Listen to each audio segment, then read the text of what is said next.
I think people realize that no matter where you park your wealth, it will inflate in a way. I think a lot of people decide to take this bet and hedge against the current system and just start saving small amounts in Bitcoin weekly or monthly. We currently are living through this mental shift in the developed world to view Bitcoin not as speculation anymore, like not as pure speculation where you put money in and after you made 10x or 100x, you get the money out again and go back into euros or dollars or yen or what have you, but really see it as saving and use the Satoshis as your measure of wealth and value. Servus and greetings from Vienna. My name is Anita Posch.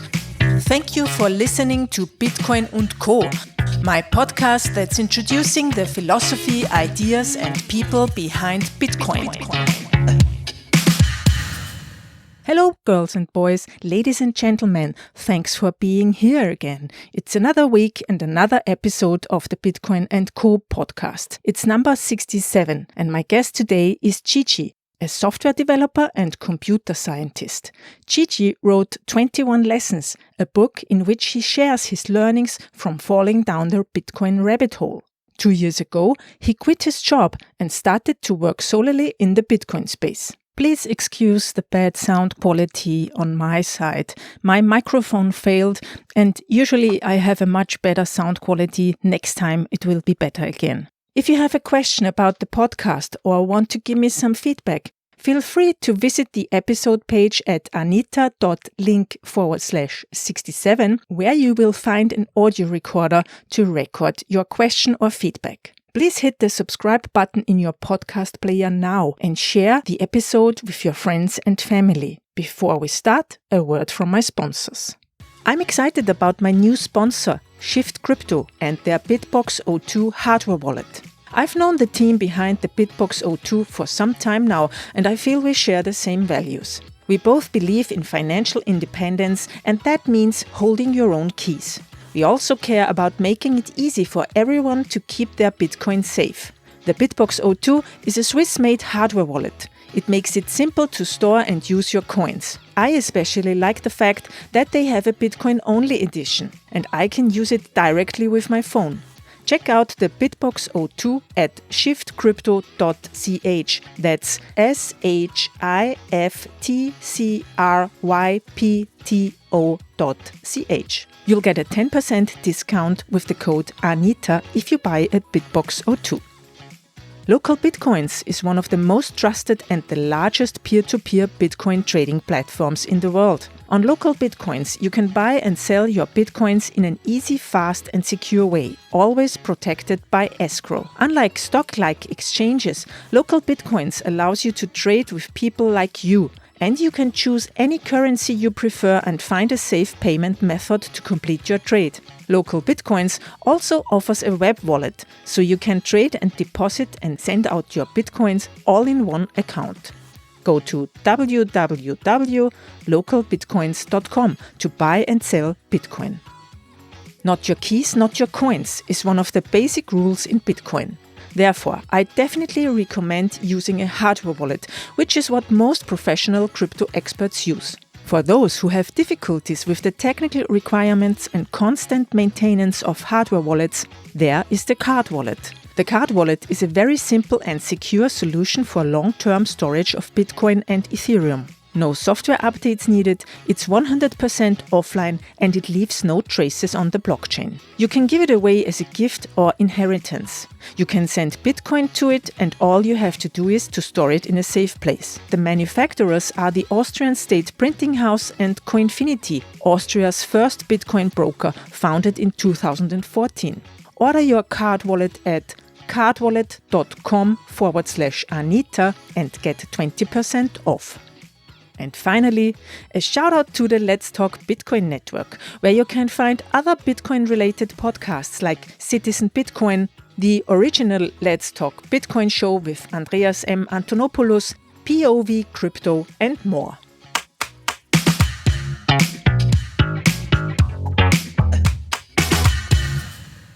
Okay, hello Gigi, welcome to the show. Hey Anita, thanks for having me.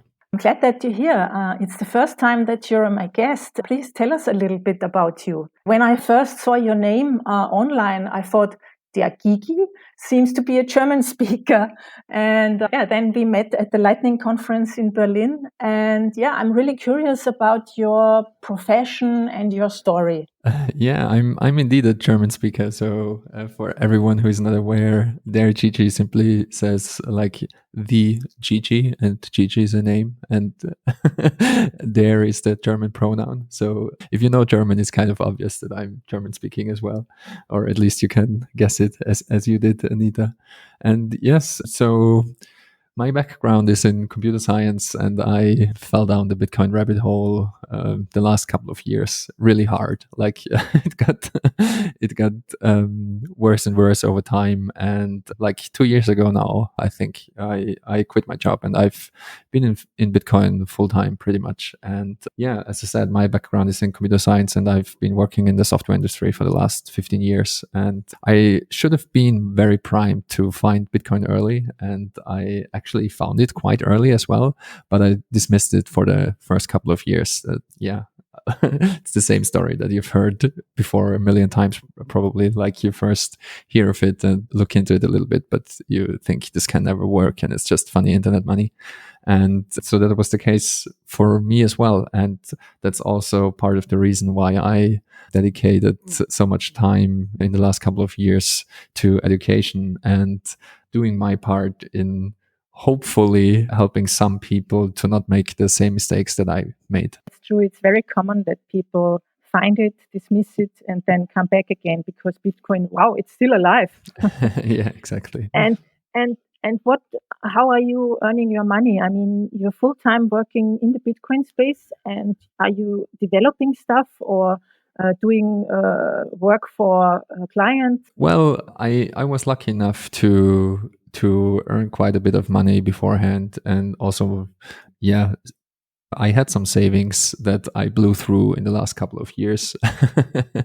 So I wasn't exactly profitable the last couple of years, but I hope to get back into the software side of things again. So I've been writing a lot of words for Bitcoin in the last couple of years, and I started to write software again, particularly in the Bitcoin space. So of course it would be quite easy for me to find a regular software development job, but as it is in Bitcoin, it kind of eats you up, and I'm not interested in working on anything else besides Bitcoin.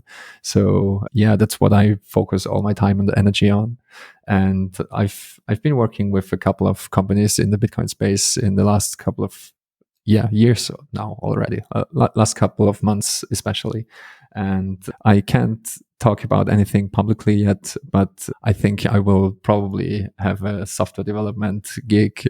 A couple of things that I can do, let's put it like that, that will also be profitable for myself. It's a great story, actually, from how shall I say, a nobody with Bitcoin to having a software gig and being in the middle of it. I think that's a very a common story also in the space, that people just start to contribute and suddenly they are Bitcoin Core contributors. I think if you put your mind to it, there really is no barrier to entry. That's the nice thing about Bitcoin. Like if you work hard at it, there's no one who is able to stop you. Like if your contributions are actually good, and if you have meaningful things to say, or even meaningful things to contribute on the code side of things, then I think it's quite easy to build yourself a reputation and also join other teams and stuff like that. And we see that over and over again. And very recently, a friend of mine, Raj, he published a Medium article where he wrote about his journey of not coding at all, like from Hello World to Bitcoin Core. And that's very impressive. Like not knowing anything about coding, and like 2 or 3 years later contributing to Bitcoin Core, that's quite an impressive feat. And there are a bunch of people like him that managed to do that. So it's an interesting space, that's for sure. But a similar story from Amiti Uttara. She's also a core developer. And she also told me that story, that a few years ago, she didn't know how to code. And I think that's great that it's so open and without restrictions. Yeah, so everybody can really participate. What grasped your interest the most when you rediscovered Bitcoin for yourself and then fell into the rabbit hole? That's a good question. I'm not even sure if I can answer it meaningfully, because it took me actually multiple touch points with Bitcoin again. So I it seems I'm a very slow learner, and I think it was the third or fourth time around when I heard about Bitcoin that I took it more seriously. And as I said in the beginning, like, I focus on education because I hope that not everyone makes all the mistakes that I made. So I made all the mistakes there is to make. Like, I went into mining, I went into all the altcoins. I thought that Bitcoin is like the first version and it will be surpassed by pretty much every project that I looked into. The marketing side of many altcoins is quite well done. So if you don't know anything about these systems and about economics and money in particular, you might think that other systems are superior in so many ways. And again, I made all the mistakes and it took me a very long time to get it. And I think what what really clicked for me, what was like the breaking point where I understood that this is something different, is that it's not about technology. It's not necessarily a technological invention per se. Like, it's not a new app or anything like that, or a new shiny thingy, but it's really about an invention in money and reinventing the money. And this is something that only happens like every couple millennia, and it's also a very profound reinvention of money. I view it more as something that improves upon gold in such a profound way that you basically have this digital super gold that you can teleport across any communications channel. And once you understand that money is an extremely important tool for society in general, then it dawned on me that this is not simply a play toy or an app or anything like that, but it's a really profound societal change. And I think it's interesting to think about it in this more fundamental sense, in the same way that the cypherpunks thought about strong cryptography in the 60s and 70s, that it will change society completely because it's just such a novel invention and such a new thing that really empowers the individual. Of course, we need cryptography for Bitcoin, but I think what is interesting in Bitcoin is it's not merely a cypherpunky payment system. It's a reinvention of money and scarcity, and it's the first thing that is truly absolutely scarce. And all those things combined, it doesn't really necessarily have to do with technology in the widest sense. It's really about a reinvention of money. And I think that was the most important thing for me to grasp. Yes. What is your experience in educating people about that? Because I think many people fear the fact that Bitcoin actually is an opt-out of the current situation and also an opt-out of the hierarchical systems of a nation state. And many people then say, wow, I'm scared. How should this go? And I don't want Bitcoin. Yeah, it's too disturbing in a way. I always have this impression. And also, if you discuss about the functions of money or what it is, people get so emotional that you almost cannot discuss with them. Yeah. And I think, one thing is also that we don't learn how money is coming into existence in school or anywhere else. Yeah, it makes you suspicious of the whole education system, right? Like, why don't we learn about anything like that? I think it's if you're prone to conspiratorial thinking, then this looks awfully deliberate, that nobody really knows what money is and how it works and how the modern banking system and the fractional reserve banking system works and what central banks actually do and so on. So it's definitely hard to work against this, almost like indoctrination of the masses, that money has only a worth because money can only work when governments are behind it, for example. That's one of those lines of thinking that many people have.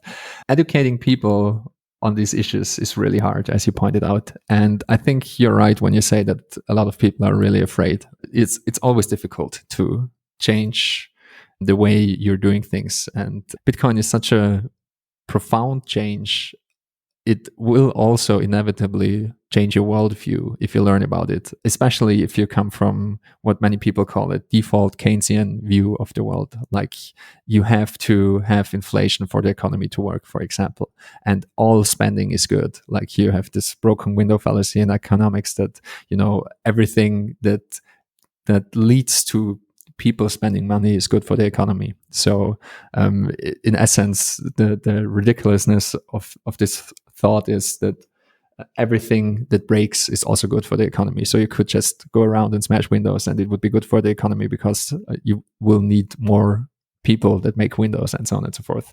So fighting against these lines of thinking is really, really hard. But I think there are ways to talk about Bitcoin without necessarily talking about Bitcoin. And I'm a huge fan of this approach. I think a lot of people instinctively know that the money is broken, even though they can't articulate it. I think a lot of people deeply feel and know and realize that just leaving your money on the bank it's a fool's errand. Like, you must not do that because it will just lose purchasing power over time. And I think a lot of people also realize that the money gets worth less and less. Like, if you talk to people that are 50, 60, 70 years or older, they will remember a time in Austria and in Germany where a German mark, or in Austria the shilling, like 20 shillings would buy you almost a lunch, and if you convert it to euros, that's like a euro 70 or something, or let's say euro 50, and a euro 50 buys you nothing today. And I think a lot of people instinctively know that, and that's something that it's a very easy entry point in one aspect of talking about Bitcoin, that the money is broken and that we live in an inflationary environment where just money loses its purchasing power over time. And I think everyone kind of knows that. And there might be many ways to talk about Bitcoin without talking about Bitcoin for different groups of people. There are so many people now online that get deplatformed, for example, or get censored by PayPal, or, if you look in the sex worker space, for example, they have a very hard time of getting any access to any finance services, or getting bank accounts and stuff like that. In the US, we also saw the same phenomenon with the marijuana industry and other industries at, let's say, at the fringe of society, even though it's not really the fringe, but it's not mainstream accepted. So there are a bunch of people that immediately get what some of the problems that Bitcoin is trying to solve. And yeah, if you're a political activist as well, or a journalist, you might want an uncensorable way to get money and to hold your money. So I think all those things are entry points to talk about Bitcoin without necessarily talking about Bitcoin directly. That's true. And you're right. I'm also adjusting it always, like in which group I am at the moment.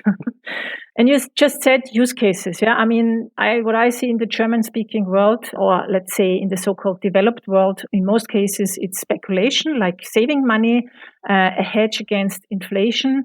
But I was in Zimbabwe in February, and the people very fast, they understand what Bitcoin is. If you tell them it's uncensorable, you can send it from US, from Europe to you in Zimbabwe. You can send it out of Zimbabwe, and the kleptocracy cannot get it, And the funny thing is, I mean, it's not really funny for Venezuelans, but I think the Venezuelan government now offers Bitcoin payment over BTC pay server.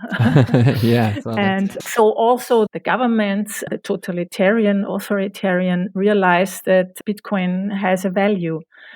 And as what you also said before, I mean, the banking industry is basically old technology. Banking industry is about 200 years old, I guess. And its accounting systems are not up to date, and they are not made for the future. We saw that also in the Wirecard case today. Yeah, I think that's very true what you're saying about banking being a really old technology, and it's ridiculous once you start to think about it, that you can't make any bank transfers on the weekends, for example, and bank transfers sometimes take up to 3 or 4 days or even longer. Like, once you cross a border with a bank transfer, it might take a week or longer, and a lot of people have these problems naturally, as you also pointed out. But also in Europe, we have many Gastarbeiter, like they they work in another country and they're trying to send money home. And all around the world, people realize that there are now, thanks to Bitcoin, way easier and better ways to do that. Because if you're using the banking system, then you just pay an insane amount of fees and it takes a very long time and you might not be able to do it, like depending on your circumstances. Andreas Antonopoulos talks about that a lot, that so many people they don't have any government mandated identity or another or a postal address, and then suddenly you cannot create a bank account. Like, as I said, the banking system is so old and archaic, it's just not fit for the 21st century. And that's what I really love about Bitcoin as well, that it's not tied to your identity. Like, identity only exists in the form of private keys pretty much. And you can, like, it doesn't matter who you are or even what you are. Like, even if you're a computer program or even if you're a dog for that matter, you can have a Bitcoin address and start accepting payments. And that's just a very, very powerful thing in Bitcoin. As we talked before, on the development side, there is like no barrier to entry, and that's also true for just joining the network and creating accounts and stuff like that. But you also talked about how in the West it's mostly used for speculation, and I do agree that has been true for the last couple of years. But I also see it.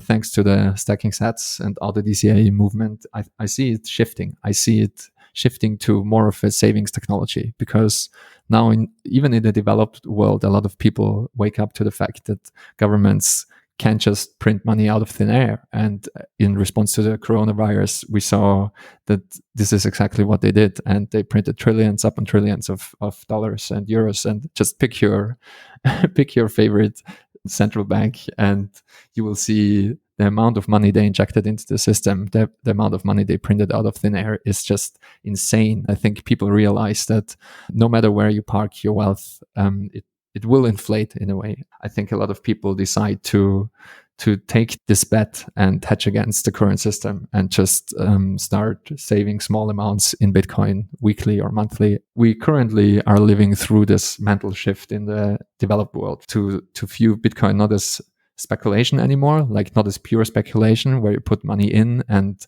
after you made 10x or 100x, you get the money out again and go back into euros or dollars or yen or what have you, but really see it as saving and use Satoshis as your measure of wealth and value, so to speak. How do you explain to people the concept of scarcity? So that Bitcoin basically is a deflationary or not a debt-based instrument. And how could the economy thrive without having this Keynesian manipulating of the money supply?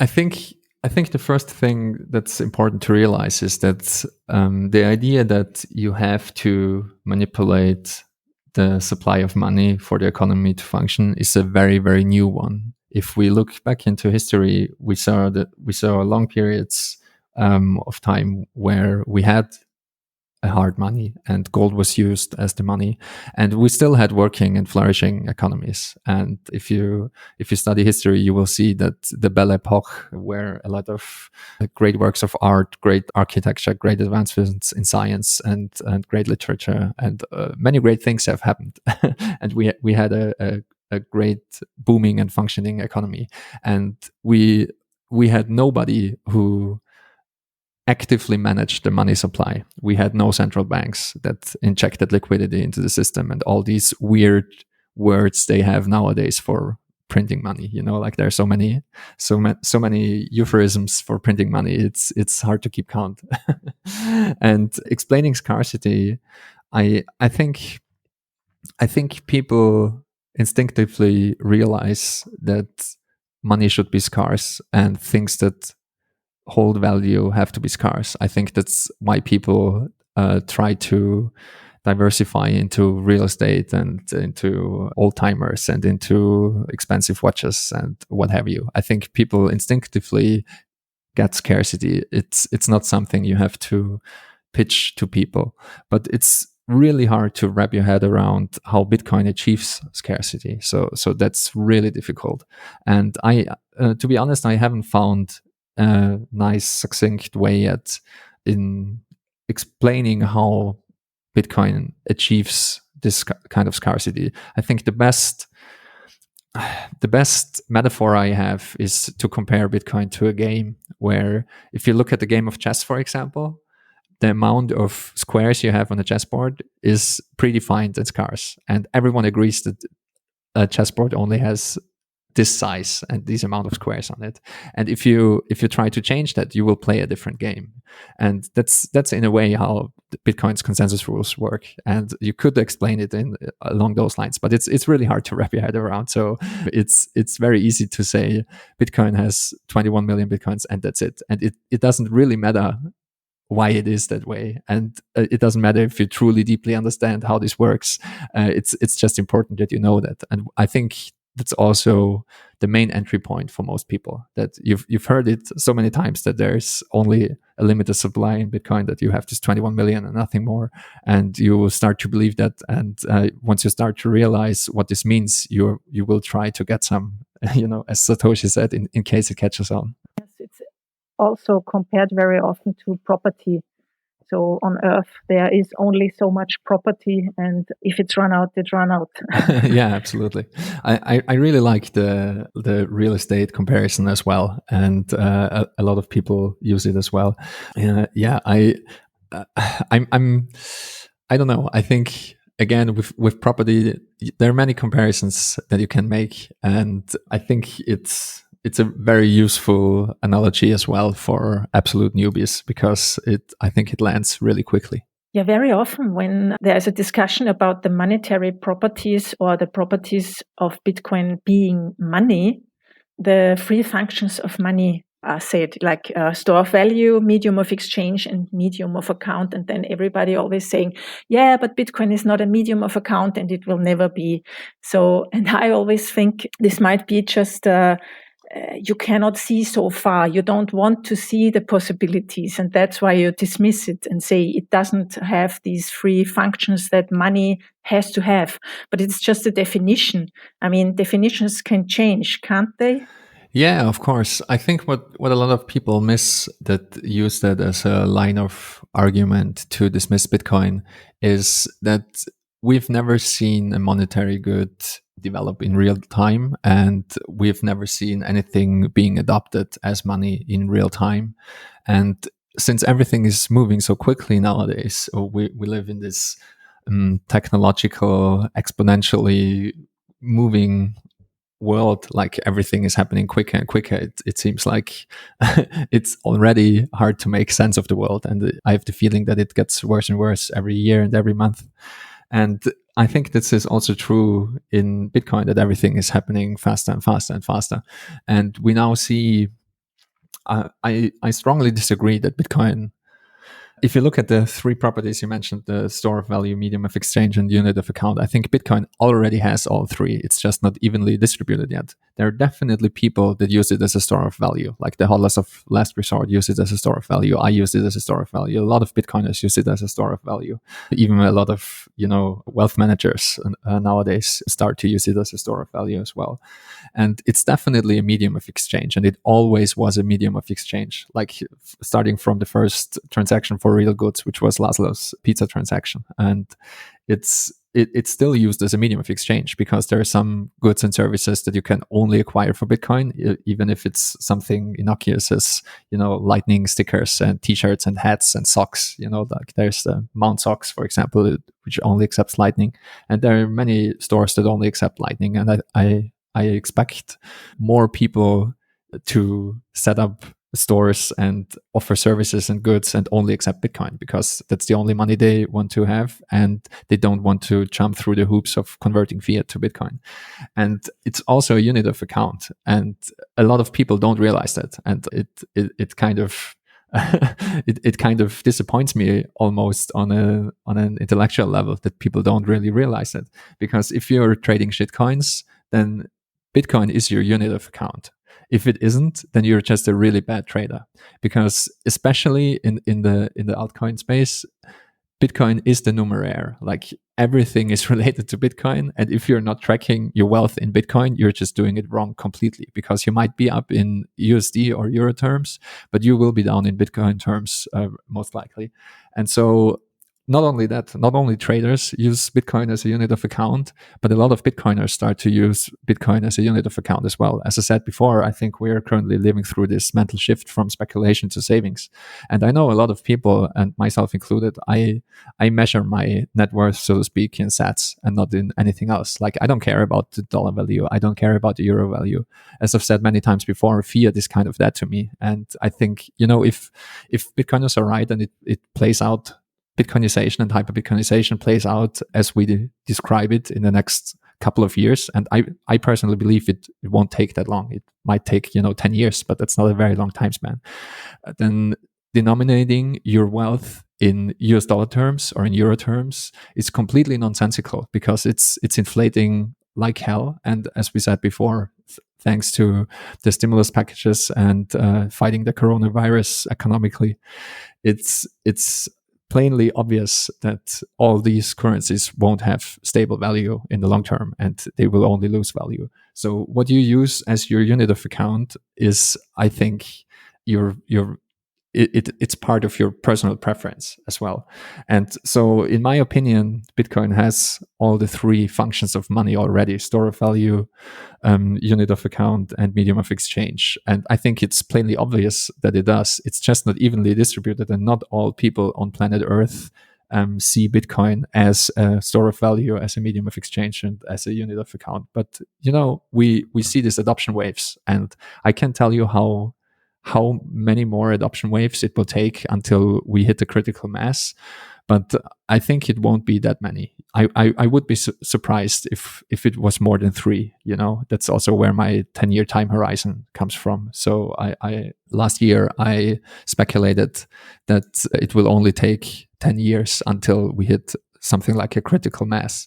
And last year, this meant 3 halvings. So we now had 1 halving, and in the next 8 years, we will have 2 more. So if the adoption cycles continue to coincide with the halving cycles, then I think it won't take more than 3 more hype cycles for Bitcoin to gain an extreme amount of traction and become something like a global money. So I hope that answers the question about the three properties of money that Bitcoin has. I think it already has them, and I think a lot more people will wake up to that fact. That's a great answer. What do you think about the Lightning Network? How long do you think will it take that people don't have to know the difference between Lightning and the Bitcoin base layer anymore?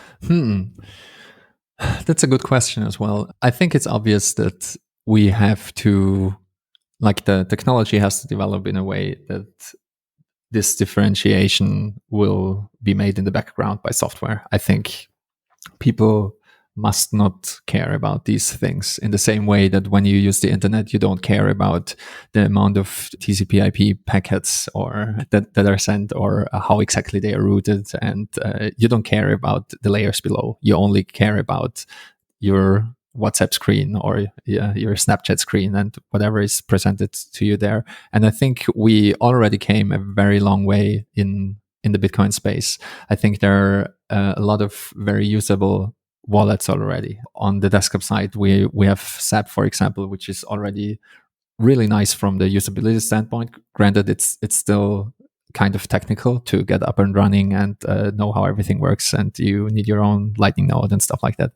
But I'm very bullish on the mobile space in particular, because I think the default computing device of the world is the mobile phone, and we saw already great developments on the mobile wallet side. And I think it will just continue to develop. I think the most difficult thing in Bitcoin in general is that it requires a lot of personal responsibility. And if you want to use Bitcoin properly, like if you want to be a first-class Bitcoin citizen, so to speak, you will have to take self-custody. And it doesn't matter if this is Lightning or the base chain. Like as Andreas likes to say, not your keys, not your Bitcoin. And I think this will always be true. Like we will always run into situations where we will trade off convenience in favor of self-custody. And I think people will always get burned by that. And I'm still very optimistic though, because just, a couple of years back, we had no HD wallets, for example. We had no seed phrases. We had no QR codes. All these are new developments. And using Bitcoin in the very early days was extremely difficult and technical. And nowadays you can just download a wallet and write down your seed phrase and you're good to go. And to answer your question more directly in terms of Bitcoin and Lightning, I think everything will be abstracted. And I'm also very sympathetic to the idea that Pierre Rochard popularized, that pretty much every transaction on the base chain will be a Lightning channel, open or close. That was his claim, and I believe this to be true in essence. It might not be Lightning, it might not be a Lightning channel, open or close. It might be other higher layer transactions, so to speak. But I think it's obvious that the base chain can scale, and just for that reason alone, we will have to have something like Lightning that is truly usable by everyone. And I think it's also insane that we are still so early that just regular people can use the base chain, because I see Bitcoin evolve, I think it will be a global settlement layer for something approximating central banks. And since it's obviously superior to gold and every other form of money we had, like Bitcoin is by far the best money we ever had. And I think, as you also said, the Venezuelan government now accepts Bitcoin for citizenship, like for their passports, for the passport payments. And I think more and more governments will also realize that, they can simply use the best money we ever had. And once this starts happening, we will see a completely different Bitcoin. Like, I think Bitcoin already went through multiple phases and changed what people perceive it as. And I think this will happen again and again. And in terms of usability, I think it will just take time. The internet was also very hard to use in the early days. Email was extremely hard to use in the early days. Encryption was almost impossible to use for the last 20 years. And only now with an insane amount of development and also political activism and also many pushes from many different directions, we now have HTTPS and SSL and encryption by default, and every messenger is end-to-end encrypted. And people also start to expect those things. Like, if you don't have the green lock in your browser, you will probably be suspicious of whatever website you're on. And if the new app you're using to send messages isn't end-to-end encrypted, people start to get suspicious, because who knows who might be listening in. And I think the same will be true in the finance space as well. Like, if people get used to using Lightning, for example, if transactions aren't instant and nearly free, and if setting up an account isn't like as easy as just installing any app, then people will get suspicious, I believe. And I think the usability is already almost getting there. I would wager that after the next hype cycle, we're pretty much ready for mass adoption on the payment side of things as well, like merchants setting up point of sale systems very easily by just using their phone or using an iPad or anything like that. And also, mind you, sorry for rambling on for that long, but it's a lot of things can happen. And I think a lot of people underestimate what can happen quickly, because so many large companies are also waking up to the fact that Bitcoin is a real thing and an extremely important technology. And if you look at what Square Crypto is doing, for example, they're one of the largest payment processors pretty much in the US. And they're perfectly capable, and I think it's also in their interest, to switch from using the legacy banking system to Bitcoin over the long run. Like, they are currently handling so much money, and they are having point of sale services and solutions. They offer so many financial services, and they have to use the legacy banking system to settle payments and to do other things. And it would make so much sense for them to just use Bitcoin. And I strongly believe that Jack understands that. And I also think that is part of the reason why he is so bullish on Bitcoin, because I think it will just also be an insane competitive advantage if they do that. And once they do that, like it will hard to describe what it does to Bitcoin as well, because suddenly at the snap of a finger you have Bitcoin is adopted, and I like to think of that as the voice over IP moment in the Bitcoin space, because the same was true for the internet. Like, not many people used the internet back in the day, and it wasn't used for many things. Nowadays, the internet is so ubiquitous that nothing would work if the internet would go down. Like healthcare and just communication in general, and voice over IP. There was a moment, like it was a period of time, obviously, but every single phone call now goes over the internet, and I think the same will be true in Bitcoin and in finance. Like every single financial transaction, it just makes sense to do it over Bitcoin and not use anything else. Just like every single communication, it makes sense to use the internet for that. And this happened, and people didn't really realize that. Like if you're just a normal consumer, you don't realize that the voice you're speaking into your telephone gets transmuted into digital bytes and will be sent over the internet, and it will come out on the other end. But it actually happened, and the internet hosts all telephony, all of telephony pretty much. And I think, again, the same will be true for Bitcoin, that everything that moves value across space, it will use Bitcoin underneath. And that's a very long-winded answer, but I think, again, all of that will just be abstracted away, and you will just be using your smartphone app, and it will use Lightning and Bitcoin and maybe other layers underneath, and everything will be taken care of in time. It's a great reference. I mean, what comes to mind is, and all of this telephony started with one undersea cable from Europe to the US. Yeah, absolutely. And we see where we have gone from there. Yeah. Yeah, I think people, Marty Band likes to say that as well. People are so impatient, like Rome wasn't built in a day, and also the internet and everything, all of it, all the awesome, nice, pretty things we have nowadays online, they weren't built in a day. And also the Bitcoin infrastructure and the layers on top of it, it won't be built in a day, but it's still built at lightning speed. Like it's breakneck speed. Like the lightning white paper is I think not even like 3-4 years old, something like that. So just give the developers a couple of months or a couple of years, and we will be there. Yes, and the being slow in Bitcoin has also a reason, because slow means secure.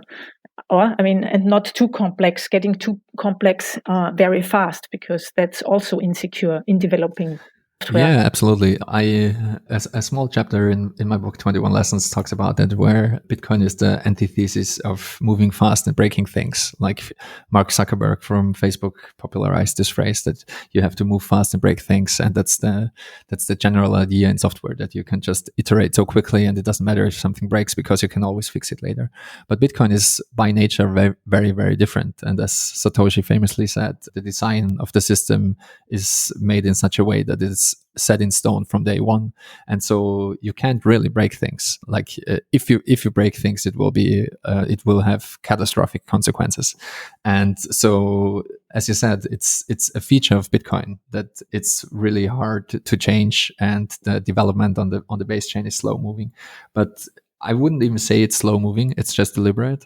And another feature of that is as well that the other layers you build on top of it, they are completely disconnected they don't influence the base layer. So if Lightning fails completely, for example, or also if Liquid, for example, fails completely, Bitcoin wouldn't care. Like if Lightning has a fatal flaw and we will find out that it doesn't work at all, Bitcoin would still work as expected. And I think it's very important to build things that way, that you can't have a catastrophic failure just if an upper layer fails. Because you have a backup, basically. Yeah, basically. With the you have a fallback, pretty much, yeah. So what do you think are the most interesting technical developments in the moment in the Bitcoin space? Wow, there are so many. Hard to pick just one. The improvements are really interesting from a technical perspective. There are coin join proposals that are currently in the work. There's page on it that is really pushed forward hard by multiple people now. And I think Tor and Taproot are really interesting because it enables so many things. But I'm very bullish on all those developments. They are very close to the base layer. But I'm also very bullish on everything that is happening even above Lightning. And I really like how people are experimenting with creative uses of Bitcoin. And Juggernaut would be one example. Sphinx Chat would be another, where you basically the other way around. A lot of messaging apps like WeChat in China, for example, they started out as like a messaging app, and now they have payments and everything integrated. And now we have people that use Lightning, which is like a payment system first and foremost, and they build messaging into it, so you can have something that works like WhatsApp, but you have payments integrated. Because also basically what's happening there is that every message you send will cost you like a very small fraction of a cent. So it costs you actually 1 Satoshi to send a message at least. And I think all of that is really interesting. Another thing that I really think is interesting is things through identity and login and authenticating you, because I think basically identity on the internet is kind of broken, or at least the username password idea is a really bad one, and it's kind of broken. And we see that with every hack and every passport leak and every like very bad implementation of password systems. And I think it's really interesting that people have found a way to use your own node to authenticate yourself, and so many interesting things. It's again, it's hard to just pick one. And I also always get the impression, or I know that people are not aware of the fact that Bitcoin can be the basis for so much more, as you just said, for journalism, for messaging apps with inbuilt Bitcoin payment, and many, many apps that are to come. And also, like people always say, Ethereum is so super because we can do smart contracts on it. Yeah, you can do this also on Bitcoin. Yeah, absolutely. I think, it's kind of hard to wrap your head around, because it's also, would I need messaging on Bitcoin if I have WhatsApp and Signal and other things? And the great thing about it is that the properties that Bitcoin inherently has, for example, that it's censorship and has no barrier to entry. Like there's no you have to go to sign up, or no company where you have to go to sign up. And so there's no one that can cancel you. And I think this will be more and more important as the cancel culture we're currently living in grows and grows. I think phenomenon that people will get deplatformed and canceled, it will just continue to grow until it's so ridiculous and unbearable that it will just kind of eat itself. But I think it's important to realize that even though it might seem a weird idea and clunky today to have messaging built on top of Bitcoin, it might turn out to be very important in the future. And we saw that already in the past with the Arab Spring, for example, where, governments shut down the internet and shut down messaging services, shut down communications. The thing about Bitcoin is that it's really hard to shut down. And another thing on the technological side, developments that I think really interesting, is a lot of people working on creative ways to transmit Bitcoin and get access to the Bitcoin network without using the internet, like using satellites and using radio systems and using things like that. And I think all of that work together to just build something that is extremely robust and resistant to censorship. And I think this will be more and more important. And as you pointed out, Bitcoin can be used for so many different things. And I really like small services that already play around with this idea. For example, on Twitter, there's the Twimp bot, which uses open timestamps to take a tweet and just embed it in a proof of its existence in the Bitcoin blockchain. And so you can always go back and have definitive cryptographic proof that this piece of information existed. And I mean, the that are very interesting. And there we see a lot of services popping up, or we saw a lot of services popping up already, where you can have proof of existence and just have something like put documents in, and you can not only claim ownership of the documents, but also prove that they existed in this form. So there are many things you can do with Bitcoin, know how to use those cryptographic tricks. Yeah, hearing you talk about all those things always makes me so optimistic and enthusiastic about the fact that I'm working in that space. For that, and now we're coming to an end. Why is it so important for people to start stacking sats now? I actually wrote an article about it. It's called "Dear Friends, Dear Family," and you can just read that. But in essence, I think now is still a time where things aren't insanely crazy, and I think that there will come a time where things are completely crazy, either in the fiat world, where just money devalues and the euro collapses, for example, or on the other hand, if it goes crazy in cyberspace and on the Bitcoin side, when Bitcoin just starts to pump and moon like we've seen it before. I think the wrong thing is get into Bitcoin at that point in time. So the earlier and the more relaxed you can get into it and just set up something today that will just start stacking sats for you and you don't even have to think about it.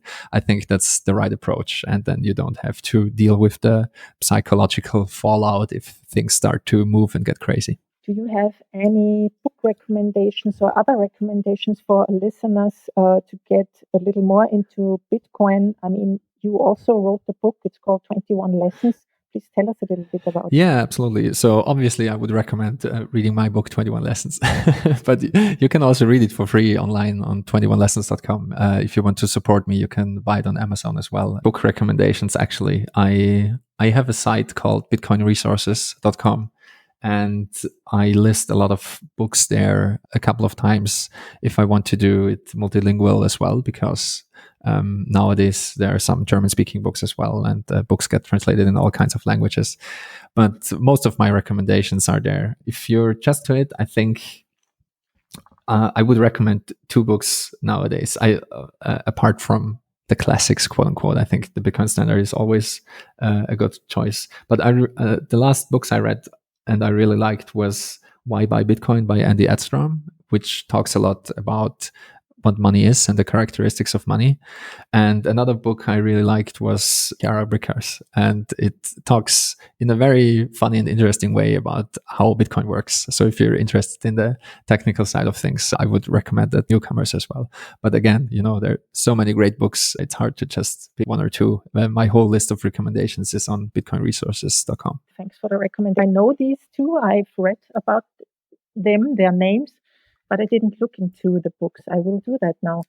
Where can people follow your work other than the 2 websites you have? The easiest way to follow me is on Twitter. I'm Gigi, and I also have a website, theregigi.com, where I post my work and my writing, because I don't trust Medium and other centralized publishing platforms for the reasons we mentioned before, deplatforming and stuff like that. So everything I produce will also be published on theregigi.com.